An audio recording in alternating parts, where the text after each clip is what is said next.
Hello and welcome to this second monitoring and maintenance lecture in this course, Mastering Artificial Intelligence.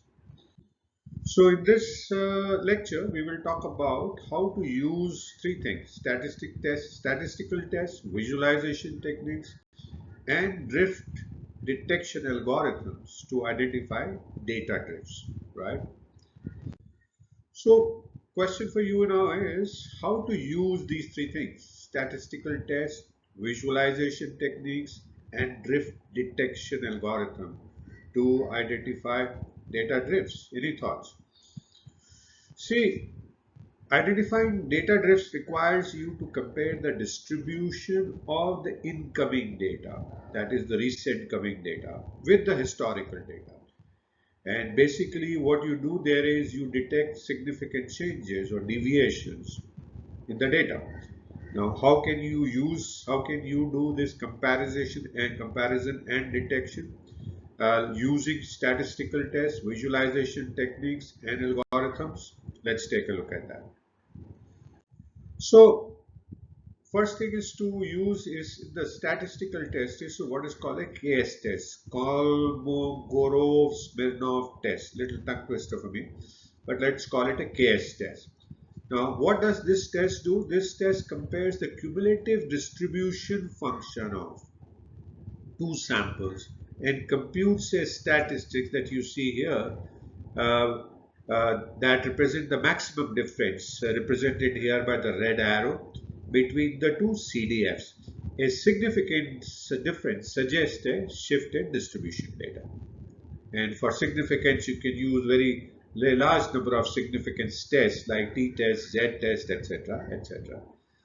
The second test that you can use in statistical test is the KL divergence test. Now, what does the KL divergence test do?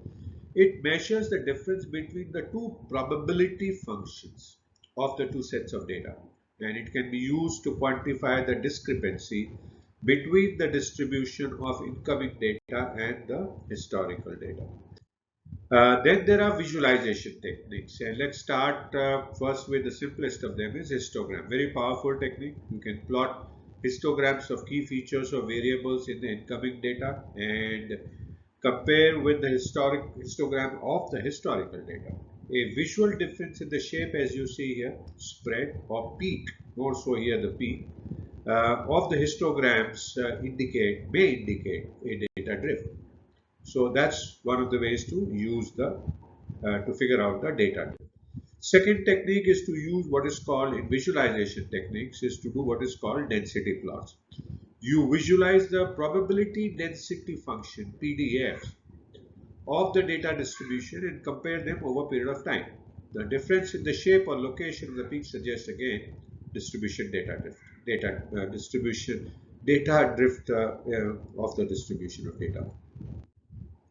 Then there are scatter plots. And you can create scatter plots as you see here to visualize relationship between two pairs of variables and detect changes in the patterns or correlation between the two features here. You see here a different type of data and the red versus the blue, you see a clear difference in the data distribution. Then you can use the algorithms, right? You can and one of the algorithms to use for data detection is to use the drift detection trees. Now you can construct decision trees or models using historical data as training data and use them to predict outcomes and labels of the incoming data. And there you monitor changes in the prediction data or error rates, and if there are higher or different error rates in the prediction accuracy, there is clearly a data drift that you need to check out, and it kind of detects the data drift.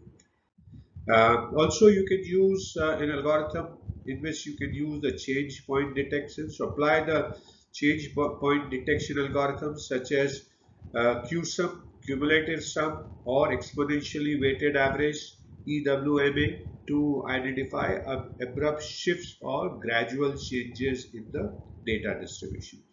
I would suggest you come back and read this by downloading the PDF file. I am not going to explain what is written here, what you can read out yourself.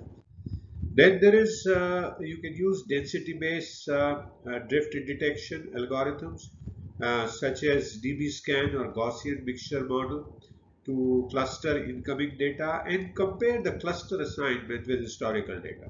So you see here in this different databases that the clustering is quite different between the two data sets, and it says there is a drift in the data. So changes in cluster centroid or density could indicate data drifts. Then you can do what is called feature drift monitoring, focus on monitoring specific features or variables that are critical for the model. And in that, what you need to do is to track statistics such as mean, standard deviation, skewness, kurtosis, and of the feature distribution over feature distributions over a period of time, and detect the significant deviations from historical values. Similarly, after having detected the data drift, what you need to do is to define thresholds or tolerance level for statistical measure of or drift detection measures. A tongue twister for me again, based on the domain knowledge or business requirements. So set thresholds or tolerance. Till what time would you say it is okay? Then you trigger alerts or notification when data drift exceeds this predefined thresholds, indicating need for further investigation or action. So you need to define these thresholds and then set up alerts accordingly. So by combining these statistical tests, visualization techniques, and drift detection algorithms, you can effectively detect the data drift and take timely corrective action to maintain the reliability and accuracy of your machine learning model that is deployed in the production environment, right? So what is next? So another kind of drift that can happen is in the model itself. So in the next one, we will talk about how can you detect this model drift. And there is three things we will talk about: concept drift detection, anomaly detection, and ensemble monitoring. So thank you so much for watching this second monitoring and maintenance lecture. I hope you're continuing to learn new things, continuing to enjoy, and I do look forward to see you again in the next lecture. Please feel free to message me if you have any questions. I'll be happy to answer a question, and also download a PDF file to take a look at anything that you need to do.